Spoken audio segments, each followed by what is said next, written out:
be my viewers.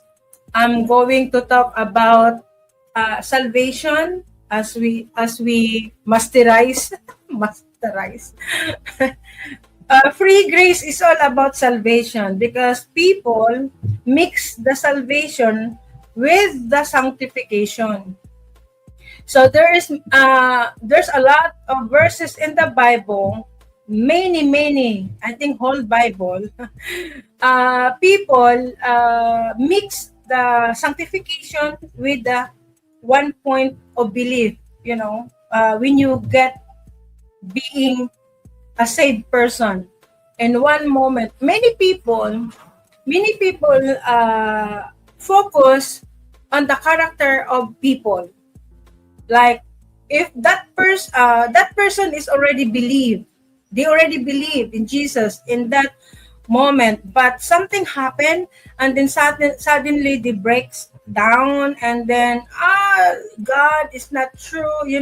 But during that time that person believed, that person worship, that person do many things, trying to transform, trying that he become or she become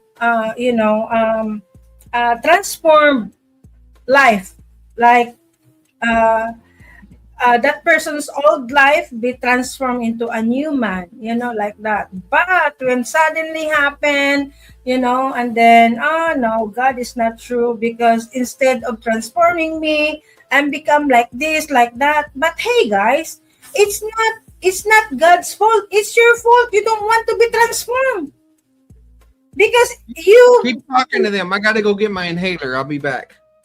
Why why why you make me why you why you make me big? Why you make me big? Why you make me big? And now, why you make me big? I'm not big. I'm trying to hide it. But guys, wait a minute. My goodness, I can see my cups here. I don't even know see the comments. What did you do? Anyway, yeah. So we, that's why free grace, or the layman seminary, focusing on discussion of the salvation, because this is the most important thing to